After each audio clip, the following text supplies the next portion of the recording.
Hey, what up, mi gente? This is Gladys and Stephanie Hey, what's up? coming to you today with real lives, real laughs, and more importantly, real chisme. Hey, So I hope you guys had a good weekend. And dude, Super Bowl, Bad Bunny. come on. Yes. Come on, Benito. Benito, dude, yeah, It was good. great show. The game, Really. I had to Google who won because I wasn't even watching it. I wasn't paying attention either, but to be fair, I'm not a big football fan. Yeah, that's true. And then when the Seahawks were playing in the playoffs, I was like, oh, the Eagles are playing. And my friend was like, girl, this is Seahawks. And I was like, oh, yeah, I don't know. If it's not the Steelers or the Cowboys, I don't know. Yeah, fair.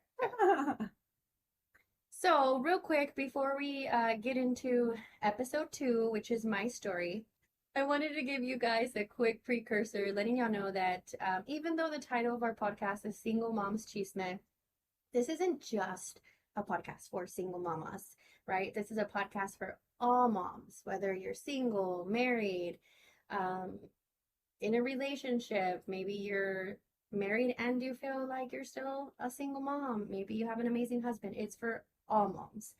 Don't forget the guys. Oh yeah, and there are men who love some good chisme. Like, And if you're thinking about dating a single mom, come on. yeah, I mean, definitely tune in yeah. for sure. So just wanted to throw that out there.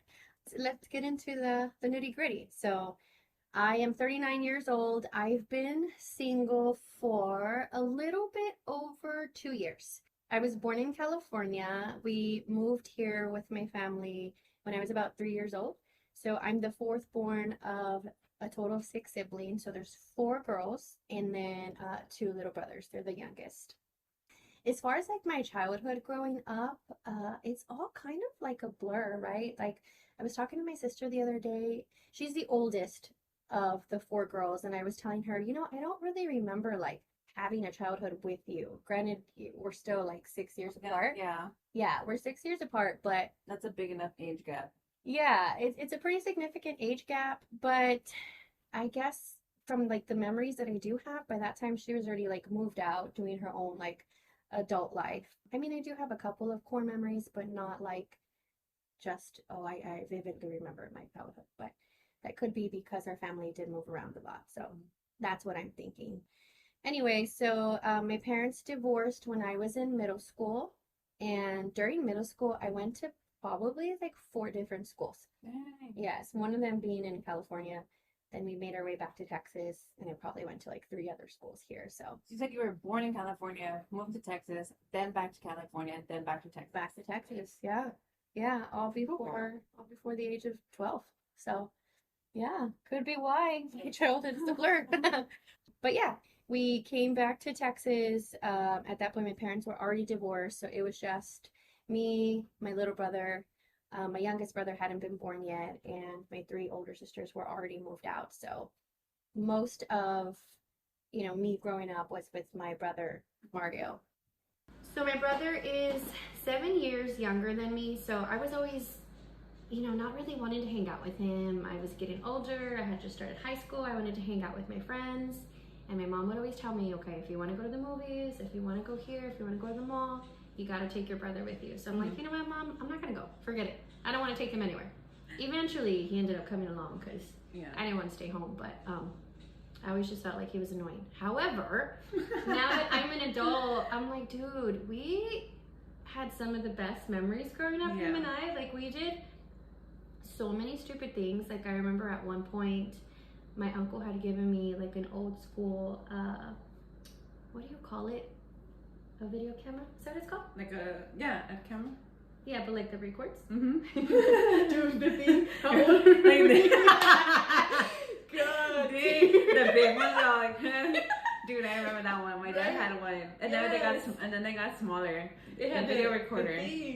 Yeah, that's funny. Anyway, so a video camera. I swear, I'm not making this up. Like, we would watch The Exorcist, and then now that we had the video camera, my brother was like, dude, like, let's make a video like of our own version of The Exorcist. I'm like, down. So there we are. We like hooked up the video camera to, I don't know, the dresser or something like that. He's like behind the bed, like pushing the mattress up so it's shaking, and we would pause it. I would put like fake vomit on my shirt, like I swear, silly things, right? And then we were really excited to play it back, and I thought it was great, but I wish I could find the video now. I'm like, I have no clue where that went. That's funny. Yeah. I'm glad I'm hearing you say that because we did that when we were kids too. Nice. Freaking do videos and stuff. That's funny. Yes. That's how we entertained ourselves when we were younger. Absolutely. Like we didn't have phones or we didn't have internet to just be on. That was our TikTok. Yeah, absolutely. So yeah, we would make videos. We were obsessed with like video games like Tony Hawk, the skateboarding one, and Resident Evil. I just played 007. That one was my favorite. Yeah, they were all so good. So Sega. Yes. Sonic. Dude, there was like a passcode where it would be like, we would play Aladdin. I don't know if we played Aladdin. But we had the Aladdin game, and like to pass it, you'd play AABB, AABB, AABB, and then it would be like, you won. And I'm like, what? Yeah. So that was like the cheat code? We know all the cheat codes. But then was it boring? You're like, well, what do we do now? No, it's just because like I wanted to go to the next level. I was like, that was my favorite like carpet level, and I wanted to get to it, and I was like, I just want to get to it. That's funny. No, I didn't play that one. Yeah, no, that was a good one. Yeah. So then later down the road, my little brother Rudy was born, and then we would just constantly mess with him.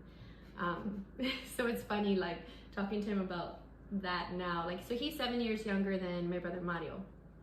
6 years from you, and then 7 years from the youngest one.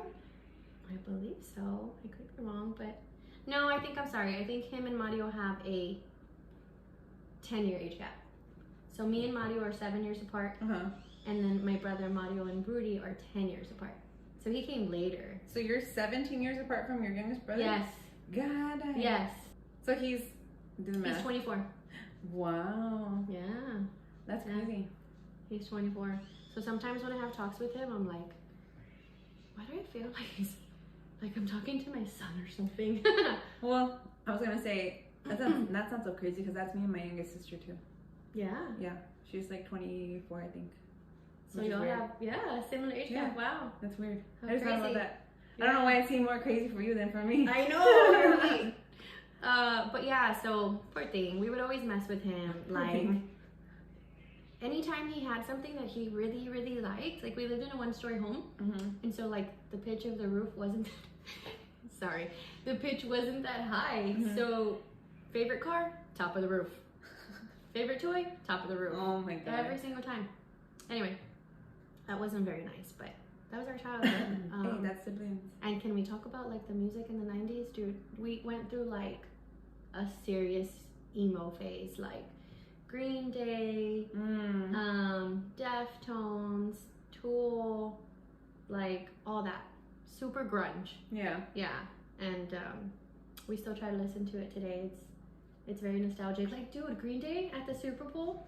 Oh, you didn't see it. Okay, so they opened up. Like, the band Green Day opened up for the Super Bowl. Oh, yesterday? Yes. Really? No, I didn't see it. It was so good. Me and my brother were, like, just reminiscing. It was great. It was great. Yeah. So anyway, yeah, we would mess with my little brother a lot. And then we moved... Like me, my two brothers, and my mom all moved to an apartment on the east side.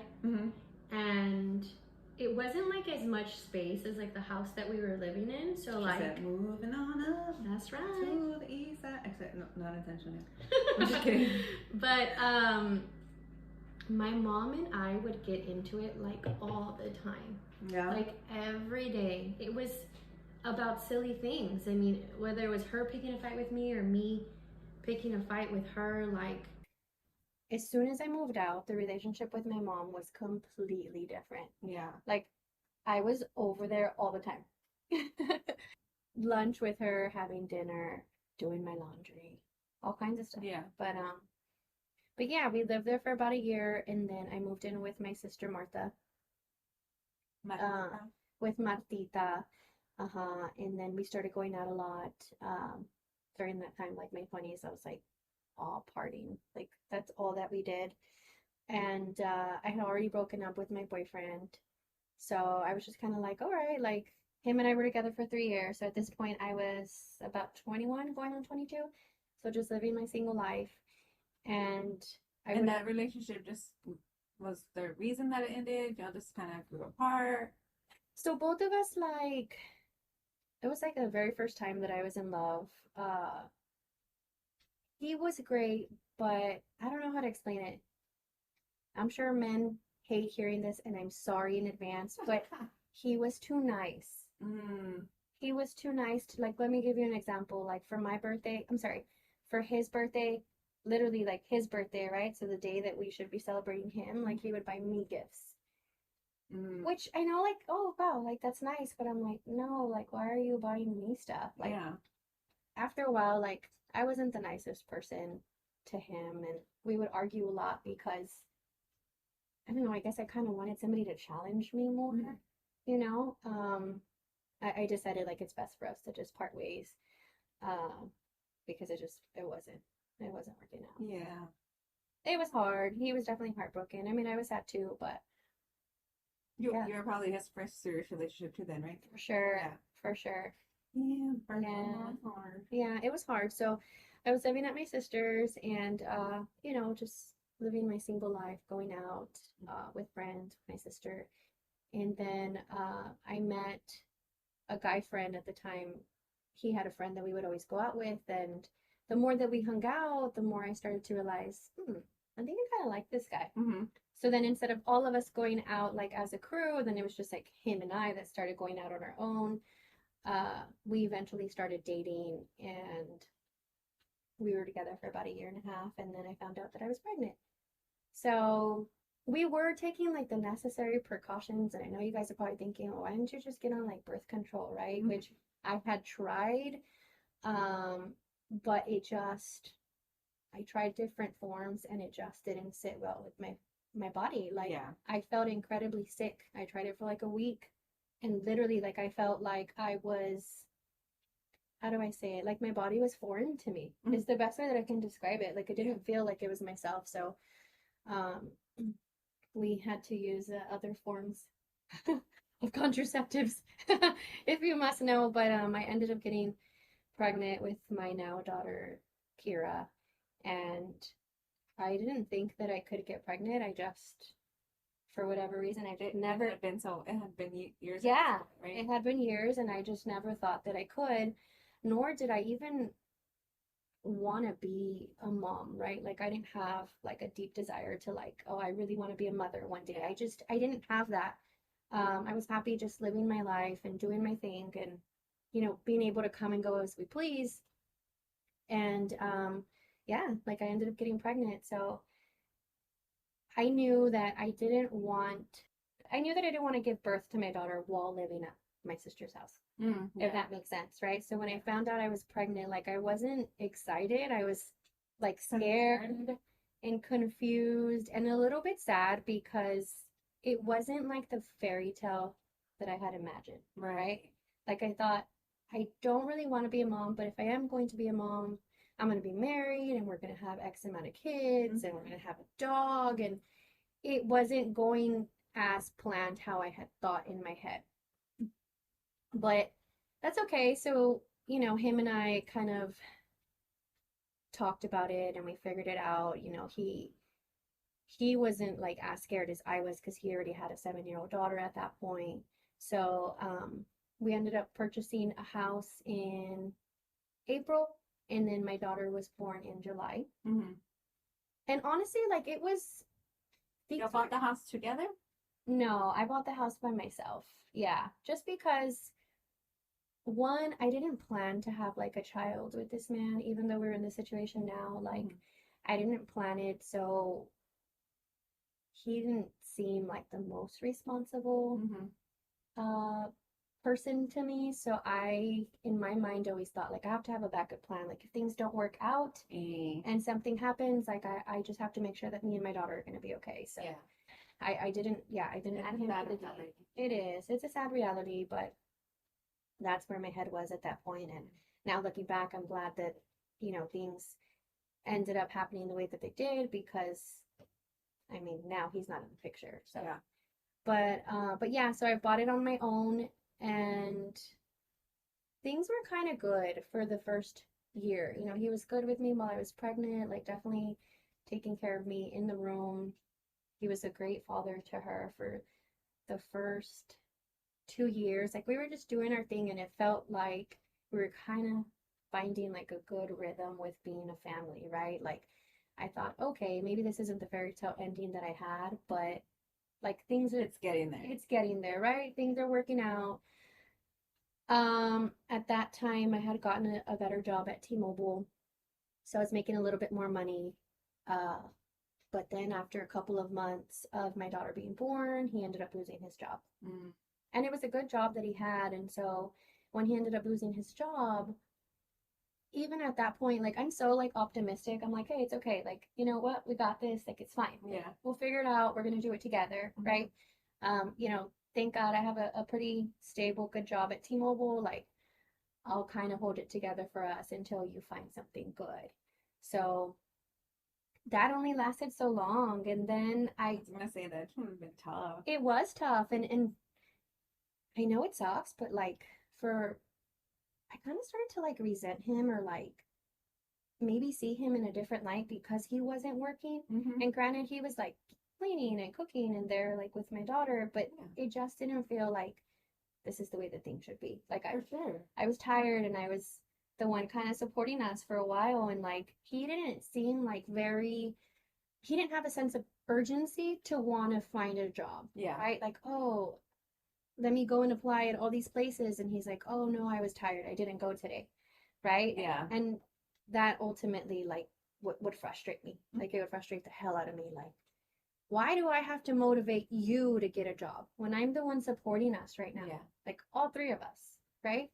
So we started arguing a lot. It wasn't healthy anymore. And then eventually I found out that he was cheating on me. So that was like the final straw. I was like, absolutely not. Like, this is crazy. Like, Yeah. you gotta go. So Kira was a little bit over 2 years old. And then at that point, like, he moved out. Uh, and I was like, okay, like, this is it. We had a conversation, him and I, and we were on good terms. Like, after, you know, the dust had kind of settled, Mm-hmm. both of us went to the child support office together. Like, I didn't have to force him Yeah. to put him on child support. Like, both of us went together and we're like, we need to be good parents for Kira. We signed all the documents that we needed, agreed on like every other weekend, like things were fine. And he was picking her up. Uh, but then he met somebody else and things shifted after that. He met a new girl. She didn't seem like she was like the best influence on him. He already wasn't like In a good space. in a good space. Yeah. And then to bring her into the picture just kind of like dwindled the relationship that he ended up having with my daughter. And so like it went from like skipping a weekend to not coming at all, like a no call, no show. Yeah. And then eventually like it just got to a point where I didn't feel safe with my daughter going over there because I didn't know what was going on in that household. Yeah. And he didn't like try and fight for that either. Mm-hmm. So yeah, so when she was about 5-ish, like he stopped picking her up, stopped calling, and it was tough. It was more hard for me to see her hurt Yeah.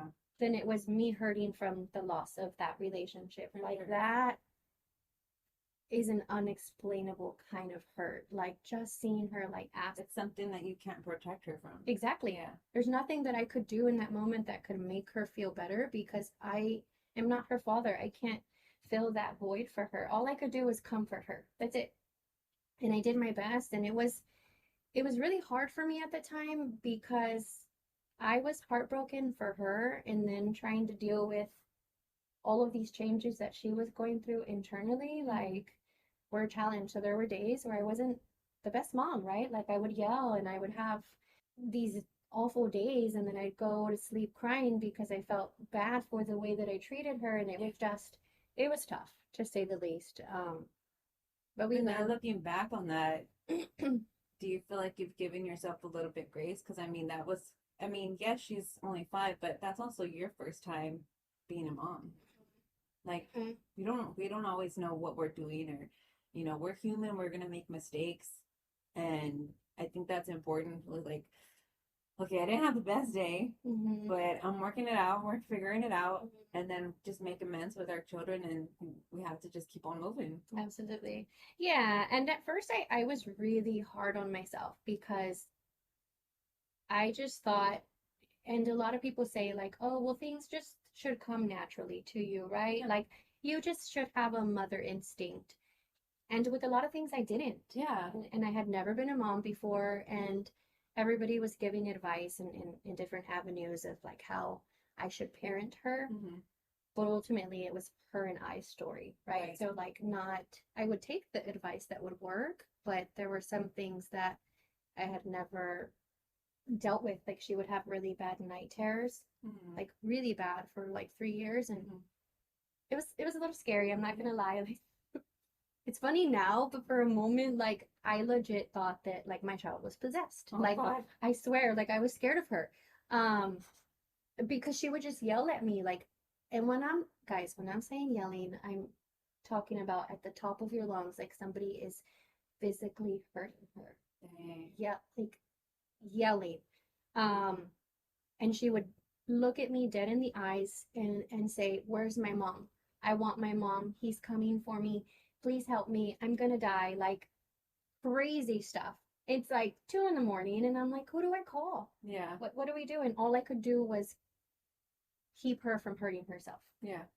Like I was looking up things, and that's what it said. Just it'll pass, and thank God, it got easier. Like they weren't as long anymore. Mm-hmm. But just to kind of circle back, yes, like now looking back at things, I definitely give myself more grace. Uh, and I've actually spoken to her about it on several occasions. I mean, it wasn't like her whole childhood, right? But I just, I don't want her to have that memory without there being kind of like a resolution to it, if that makes sense. Like if some I type could, of closure. yeah, like if I could change the ending of the memory that she had, if that makes sense, with her and I talking about it and me telling her, look, baby, I'm so sorry. If during this time I wasn't the best mom to you, but it was my first time being a mom, just like Yeah. it was your first time being a kid, right? Like we learned together, and in a sense, we kind of, even though I was 27 at the time, like we kind of grew up together. So Yeah. now, like, thankfully, through all of these like challenges that we had, like her and I have an amazing relationship, but it was tough. It was tough. Yeah, it was tough to say the least, for sure. Uh, but in the midst of all of that, when her dad moved out, my mom moved in with me, Mm-hmm. and I was an assistant manager at T-Mobile at the time, and I wanted to do more for me and my daughter. So the job that I had was good. It was paying the bills. I mean, we still had enough funds to go and do fun stuff, go to Yeah. movies and, you know, bowling and stuff like that. Mm-hmm. But I just wanted more time with her. So I demoted myself and went down to being a part-time sales rep. So I was doing that during the day, and then at night I would go to night school for real estate, and ended up getting my license. And I remember whenever you go to school for real estate to get your license, when you're done taking all of your classes, you got to go and pay to take your exam. Mm-hmm. So they give you 3 attempts to take the test, and then there's the national and the state. So it's kind of like broken up into 2 parts. Mm-hmm. So I remember I went in, I took the test. I had been studying. I was super confident, and I had passed the national exam, which is the one with more questions, but I failed the state. Mm. And I was like, man, okay, no problem. So in my mind, I thought, well, I still have the information fresh in my head. Let me go 2 days later, Yeah. study a little, and take the test, right? So like, I mean, so I don't forget the questions that were on there. Well, of course I failed again because it was too rushed and I didn't fully study.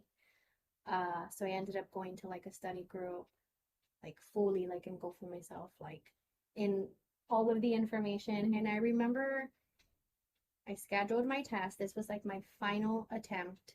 I could have done it again, but had I failed this time, I would have had to have taken another course in real estate and then pay again. And at that time, I'm like, Ooh, oh, yeah, yeah. I think it was like $150, and may not seem like a lot now, but back then I was Yeah. like, no.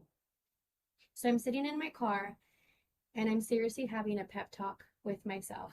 I'm sitting outside of this place where I'm going to take the test, and I have like a spiral with me and a pen, and I kid you not, I wrote down in that spiral easily over 200 times, I will pass this test. I will pass this test. And I wrote it over and over and over again until my fingers hurt. And like, I truly believe that. Yeah. Like, it wasn't just words on a piece of paper. Like, I actually believe that. Yeah. And guess what? I went in there and I passed my test. And I came out and I was just looking at the paper that they give you that shows that you passed. And I was literally just bawling my eyes out. Aw. Because I feel like this was like, It was time and money invested into yourself. exactly. And then to not just to prove it to yourself, but just to show like whenever you do that and you put that time, you put that money, you put that effort into yourself, and then you actually show yourself and show up for yourself, that's a feeling that you can't compare. You can't compare that. You cannot. Yeah. And it was, you're right. It was all of these emotions, and like how you perfectly stated, I had one, set a goal. I'm going to get my real estate license. Two, actually put things into motion, right? Yeah, execute. Yeah, executing it. Signing up for the courses, actually going physically to school. I could have taken the courses online, but I know myself and I know that I wouldn't have paid attention. So taking the courses, passing all the courses, and then like being here and like actually having this piece of paper to say like, hey, you did it. Mm-hmm.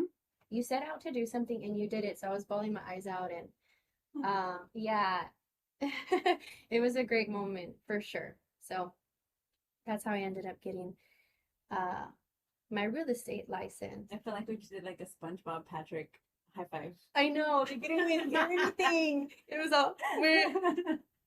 I'll see it on the video. Yeah.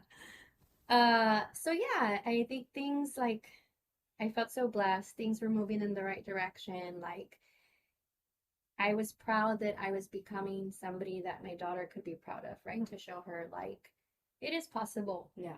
Regardless of circumstances, we can find a way to set out to accomplish the goals that we set for ourselves. Yeah. There's going to be a million of obstacles along the way. There's going to be people who are going to tell you, you shouldn't do these things. Mm-hmm. Before I got my license, I kid you not, like I would talk to people about it like, hey, this is what I'm going to do. And yes, it's risky. Yeah. It's not consistent. It's strictly commission only. And they literally told me, yeah, I don't think you should do that. That's not a good idea. You should just stay at your job. And I was like, no, I'm not going to do that. I'm not.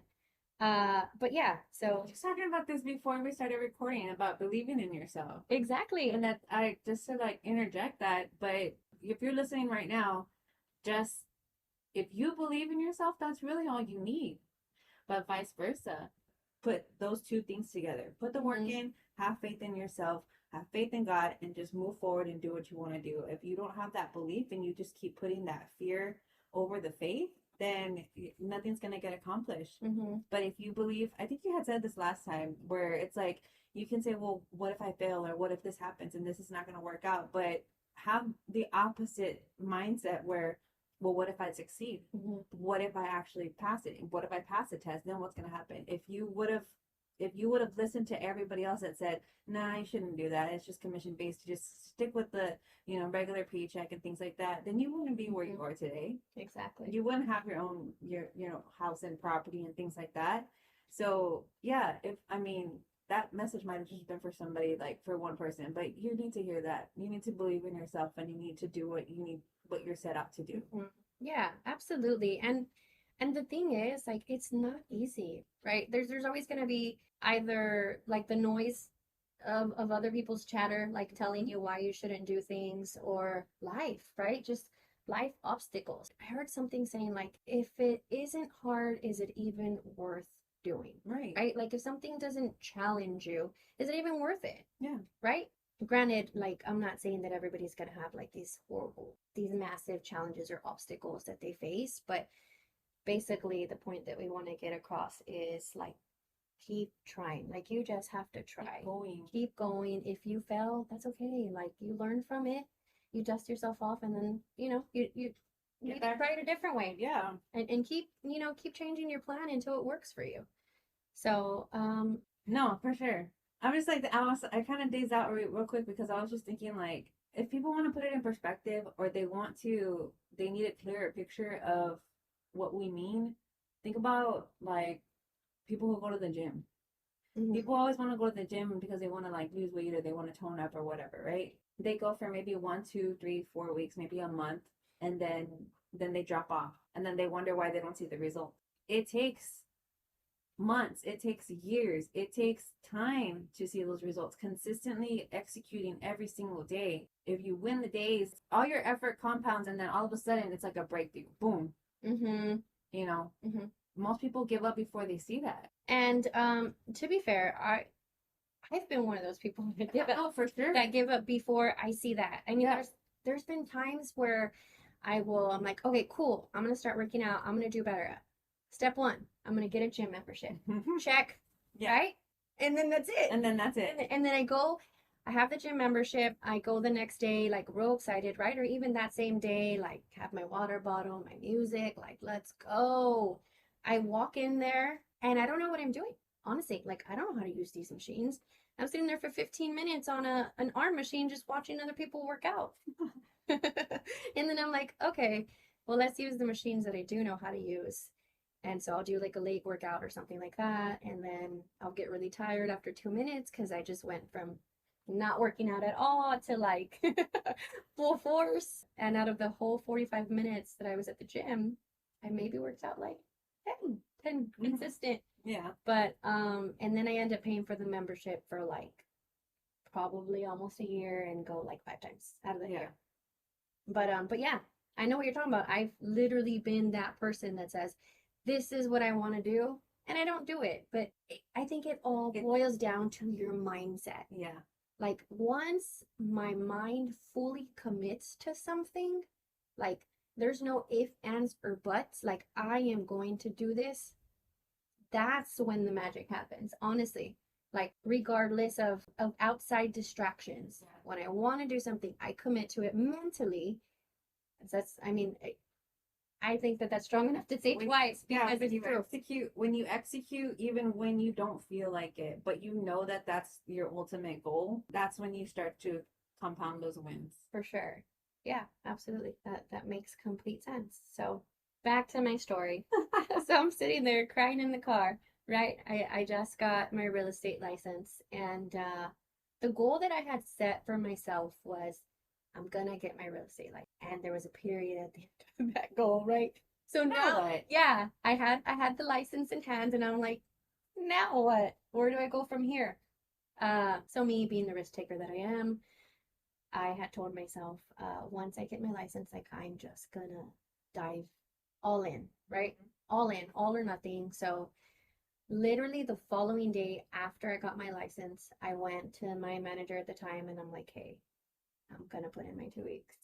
Yeah, I was like, I'm gonna do it. Like that's sometimes people call me crazy, but sometimes that's what I need. Like I need to be all in or nothing. Like there's no in between. So she actually said to me, you know what, don't worry about it. Like just work the rest of your shift today and you're fine. Like you don't have to come back. I'm like, oh, okay. Cool. So yeah, I didn't have a game plan, honestly, after that. That was it. I checked off those 2 boxes. I had my license. Who was your manager? Was it Laura? It was Laura. Oh, I love Laura.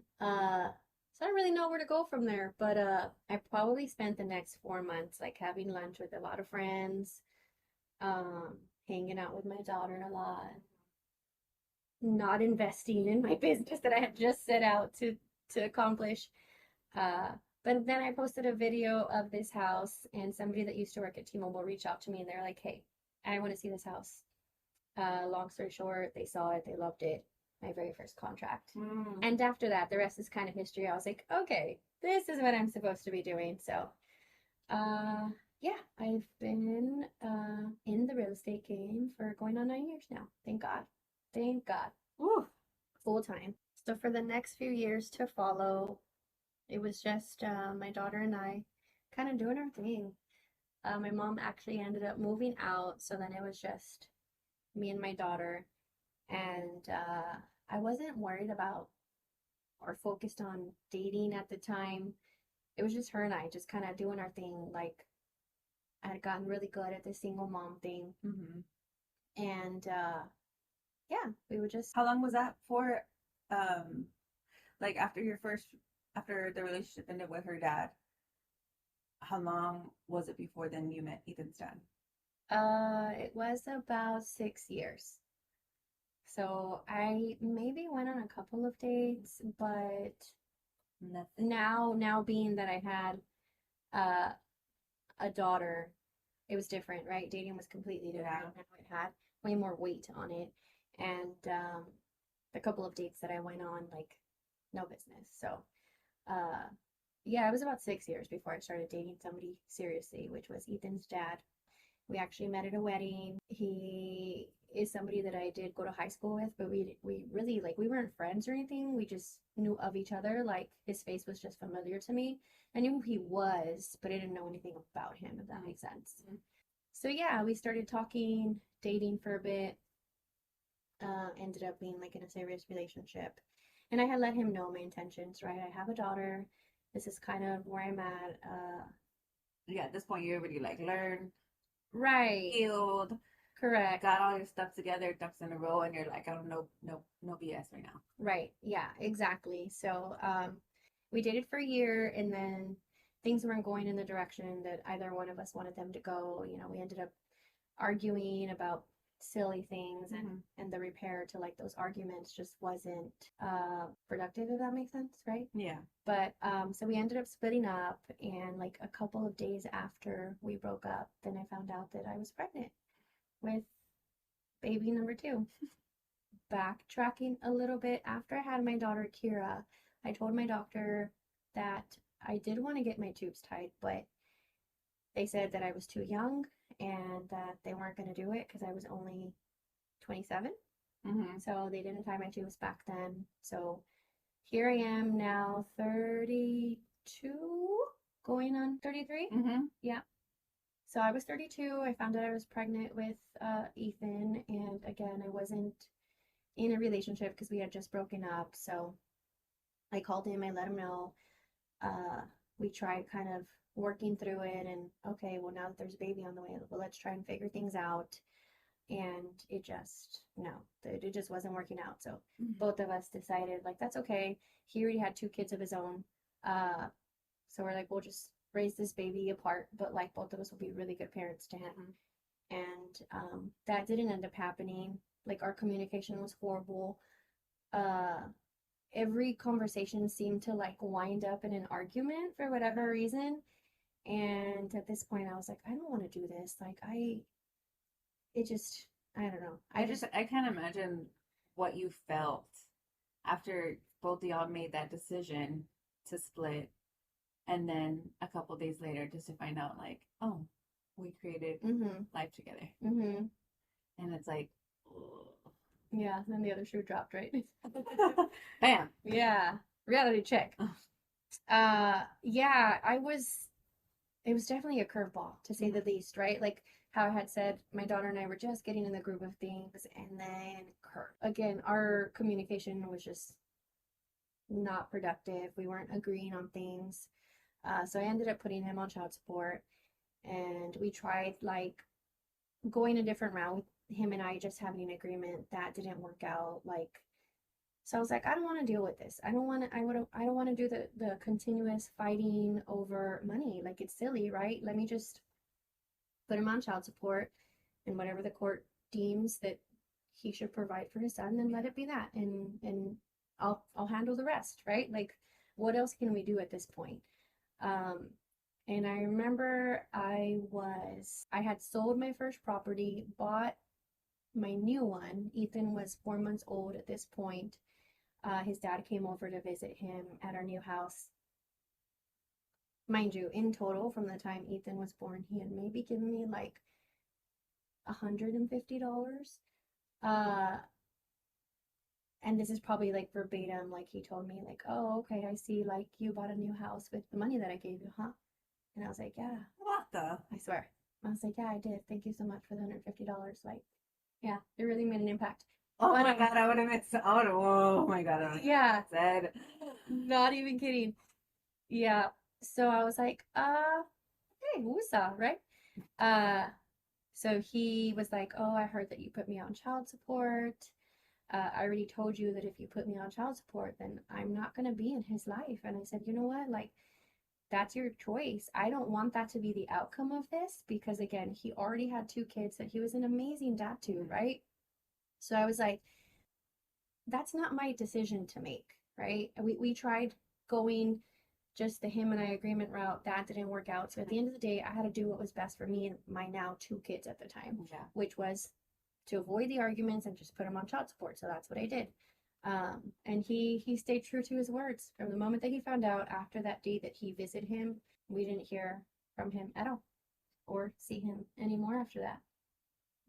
It's so hard to like not want to like not shame him, but I don't that mentality, I don't understand it. Mm-hmm. Like you you contributed to this pregnancy, to this child being born, and yet you don't want to contribute to what it takes to be responsible for them. Mm-hmm. And it's it's sad that a lot of moms end up having to carry the weight, and we're just like, you know what? Forget it. I'll do it on my own. Mm-hmm. I got it. I got it. Don't worry. Yeah. Don't worry your pretty little $150 heart. I'll get it. I'll take care of everything. Exactly. And I think that's it. It's sad. It's just it, It is sad, right? It is sad. And it's like those 3 words, I got it. Mhm. Like, I don't want that to be our reality. Mhm. I don't want to be the I got it, like strong, independent, like woman that I am, that Stephanie is. But we have to be, right? Like, who else is gonna do it for our kids? exactly. If the man in this not relationship, but in this situation and the circumstance that we're in, if the man is not stepping up to what they need to do, then Who else is who gonna else is step gonna up? do it? Who else is gonna do it? We can't bail on our kids like they bail on their kids, you know? Yeah, we have to be the ones that are there for them. Like, there's no other choice. Yeah. And for the men listening, it I know it may seem kind of like this wall or this barrier that we put up, or maybe even like I've even had people tell me like, man, like you have like this masculine vibe that you have yeah that you give off, and I'm like, I don't want to be that, but I'm so used to just having to fill both roles Mhm. that maybe I've kind of developed like this masculine vibe that I unintentionally give off, right? Because I'm so used to having to just be responsible for everything, literally everything. So it's not like we want to have this wall up or like again like a defense mechanism, if you will. I wouldn't even say that it's a wall at this point, because I think for most single moms who got into this point, you know, I think is we've seen where life leads us when the standard is low. Mm-hmm. When we set our standard low and we just allow men to or partners to come in and basically just be how they are, and we accept that because we want that relationship, or you know, we think that we're in love or things like that happen, but we're not actually holding the standard of what a man and what we really want in a man is to be the provider, be the leader, be a man of God, like do all the things. And I think you had said earlier something like you had a look at like a little bit of resentment for Kira's dad because he didn't seem motivated, and he didn't seem like he, you know, there was any Drive. drive like to get a job or anything like that. And it's funny because I just saw this on an episode of New Girl, but uh Nick says, if y'all watch New Girl, but Nick says, wow, Jess, you're a gold digger, because she said that she started to get attracted to him because he was starting to have some ambition, because he was starting to take initiative at work, and she saw that as attractive. And he was like, wow, you're a gold digger. And she's like, I wouldn't be a gold digger. If I was a gold digger, I would be a crappy gold digger, like going for you, you know? But it's like, it just for the men out there, like women are attracted to men who have ambition, who have goals, who have drive, who go to the gym, who get their health right, who get their finances right. And it's not because we're gold diggers. Hello, how are we gold diggers if we're over here freaking digging for our own gold? Right. You know? Right. Yes. So I would say just I don't think it's a wall. I think at this point our standard is higher. Right. And some men might think like you don't deserve to have a standard because you have kids and you've had past relationships or whatever. you know what? Well, bye.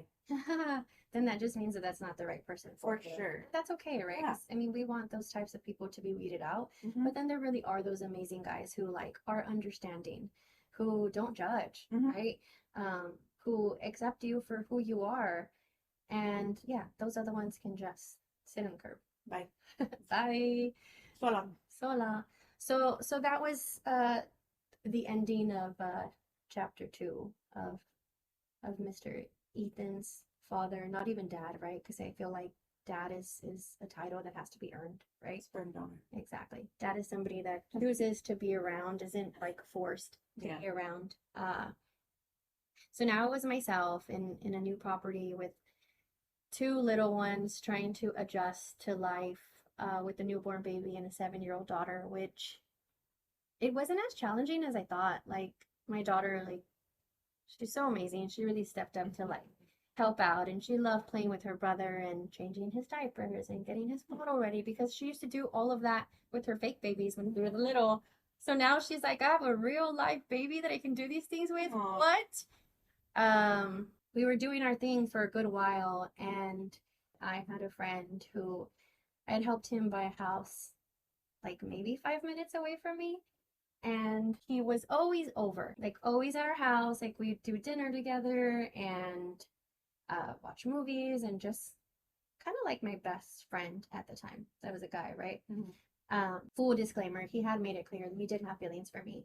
And he was somebody that I had dated previously, like in my early 20s, but we only dated for like 6 months. Things didn't work out. So we just kind of went our separate ways, lived different lives.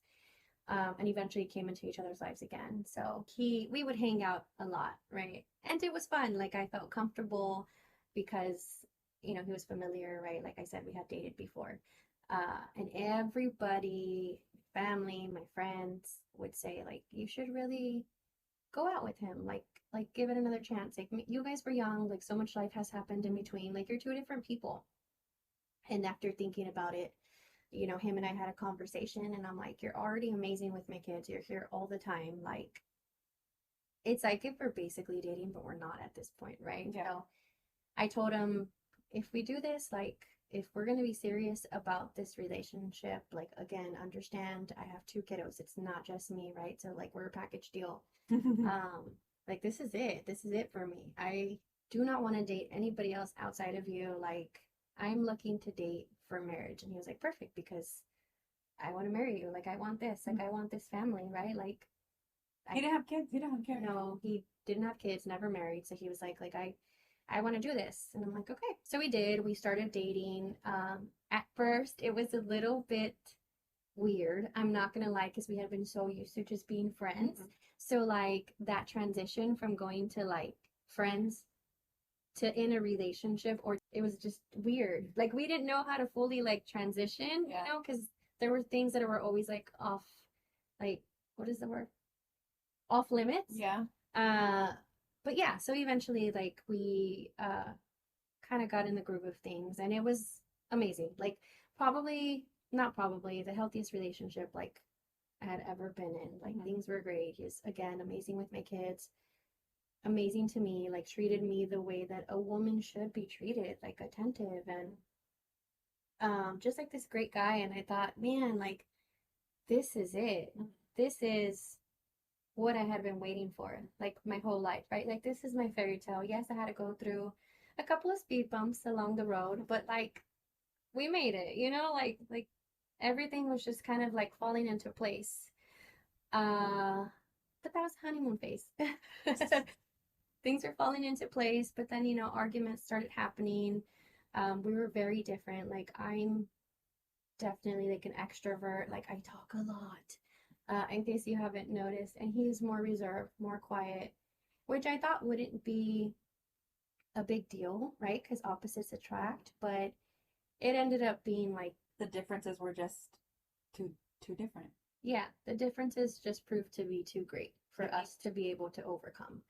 And even the way that we would handle arguments, like for me, when we would argue, I would want to like fix it immediately. Like this and this happened, let's talk it through, let's figure out where we went wrong, what we're going to do to fix it, and let's move on. Mhm. And for him, things didn't work like that. Like he kind of had to like sit in these feelings and in these emotions and like fully process Mhm. his emotions and feelings and then talk about it later. And in my mind, I was like, well, a week already went by. Well, what's the point of talking about it? Like, so anyway, we just Which couldn't. there's nothing wrong. Right. There's There's nothing. nothing wrong with that. It's just it's if we can't get on the same page, that's what makes it difficult. Exactly. Like, I'm not saying that my way of dealing with issues is the correct way or his way is the correct way. Both of us just had different ways that we processed and handled things. And like Stephanie said, there's nothing wrong with either one. It just, we couldn't come to a happy medium. Yeah.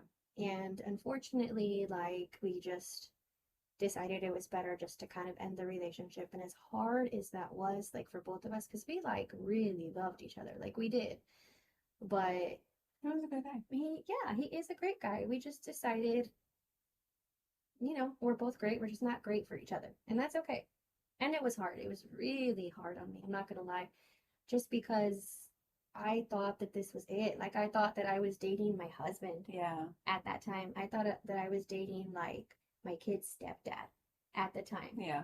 And to know that, like, I had these conversations with them and let them know, like, hey, it's okay. Like, if you guys want to call him something outside of his name, like, you can. Yeah. So, man, like, that hit me like a ton of bricks. Like, I was not okay for a really long time. But by the grace of God, my friends, my family, and everybody kind of being there as a support system when I needed them, like, now I'm back to like who I was pre Yeah. us dating. And we're still friends, but yeah, that was really hard. So now I've been single a little bit over 2 years and I'm healed. Thank God. Yay. Yeah. I can't believe it's been that long. Mm-hmm. I feel like I just came over for dinner. I know. That's right. We did come over for dinner. You made some good steaks. Ah. So thank you so much for tuning in, guys. Please, please, please remember to like, follow, and share. And Subscribe to our channel. yes, talk soon. Love you. Bye.